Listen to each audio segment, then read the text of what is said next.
Chief, ان جیپوں میں بلنکی کے مشہور لارڈ ایبنسن اور ان کے شکاری ساتھی موجود ہیں۔ سر، وہ یہاں پہاڑی لومڑیوں کا شکار کھیلنے آئے ہیں اور چیف، میں لارڈ ایبنسن کو ذاتی طور پر جانتا ہوں، وہ واقعی لارڈ ایبنسن ہے، اوور۔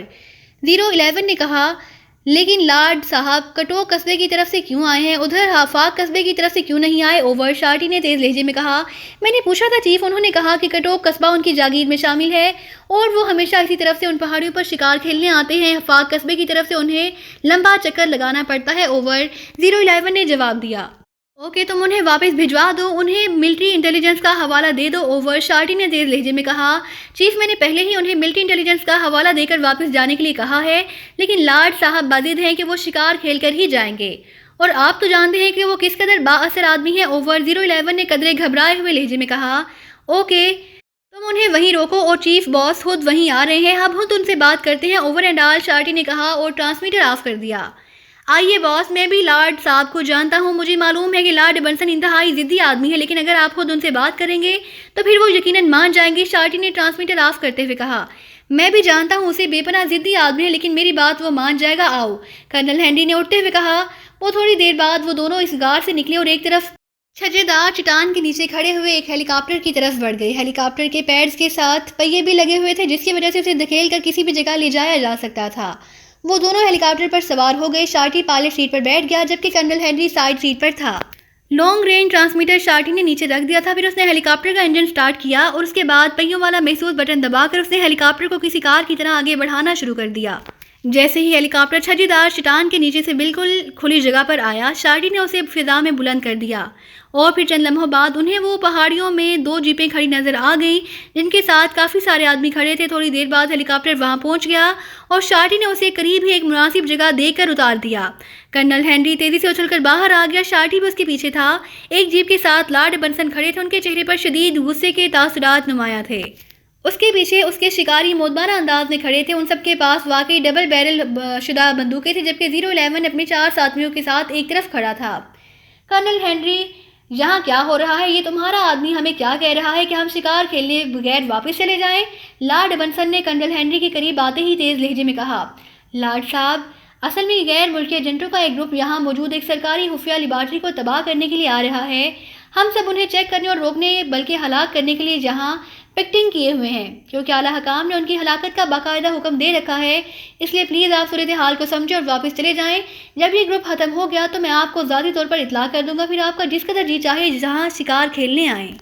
کرنل ہینری نے جلدی سے کہا، سنو کرنل ہینری، تم ایک ذمہ دار ایجنسی کے چیف ہو، اور یہ بھی بتا دوں کہ اگر ہم نے تمہاری شکایت پرائم منسٹر سے کر دی تو وہ دوسرے لمحے سڑکوں پر دھکے کھاتے نظر آؤ گے۔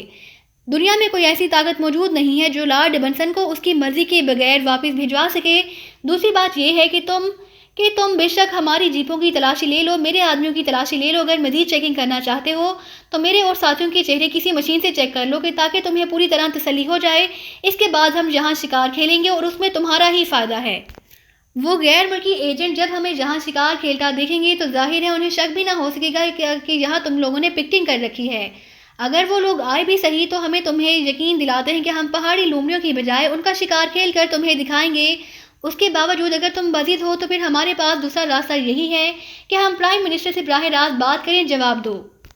لارڈ ایبنسن نے انتہائی وسیلے لہجے میں کہا اور کرنل ہینری کے ہونٹ بھینچ گئے۔ وہ لارڈ ایبنسن سے بھی اچھی طرح واقف تھا اور اسے یہ بھی معلوم تھا کہ لارڈ ایبنسن کے تعلقات حکومت کے اعلیٰ ترین عہدیداروں سے کیسے ہیں۔ ٹھیک ہے جناب، اب آپ سے زبردستی تو نہیں کی جا سکتی، آپ شکار کھیلیں۔ کرنل ہینری نے طویل سانس لیتے ہوئے کہا، اور شکریہ، اس اعتماد کا شکریہ، ہم تمہاری کارکردگی اور معاملہ فہمی کی پرائم منسٹر، چیف سیکرٹری اور ڈیفنس سیکرٹری سے ضرور تعریف کریں گے۔ لارڈ ایبنسن نے مسکراتے ہوئے کہا، شکریہ جناب۔ کرنل ہینری نے خوش ہوتے ہوئے کہا کیونکہ وہ جانتا تھا کہ اگر لارڈ ایبنسن نے تعریف کر دی ہے تو اس کے کیریئر کے لیے بے حد مفید ثابت ہوگی۔ تم نے ہمیں کیسے چیک کیا ہے؟ یہ تمہارے آدمی کافی دیر بعد سامنے آئے تھے، لارڈ ایبنسن نے مسکراتے ہوئے کہا۔ وہ ہم نے اوپر چوٹی پر دوربین فٹ کی ہوئی ہے، کرنل ہینری نے جواب دیا۔ او ویری گڈ، لمبا چوڑا انتظام ہے، ویری گڈ، تمہاری ٹیم کی کارکردگی واقعی قابل رشک ہے۔ اب تو ہم پہلے تمہارے ساتھ جائیں گے اور اس پلاننگ کو دیکھیں گے، ویری گڈ، لارڈ ایبنسن نے مسکراتے ہوئے کہا۔ ضرور جناب، مجھے خوشی ہوگی، کرنل ہینری نے جواب دیتے ہوئے کہا۔ کیا وہ لیبارٹری نہیں پہاڑوں کے اندر ہے؟ ہم تو اکثر یہاں شکار کھیلتے رہتے ہیں، ہمیں تو کبھی لیبارٹری نظر نہیں آئی، لارڈ ایبنسن نے کہا۔ سر، وہ پہاڑیوں کے نیچے کہیں بنی ہوئی ہے۔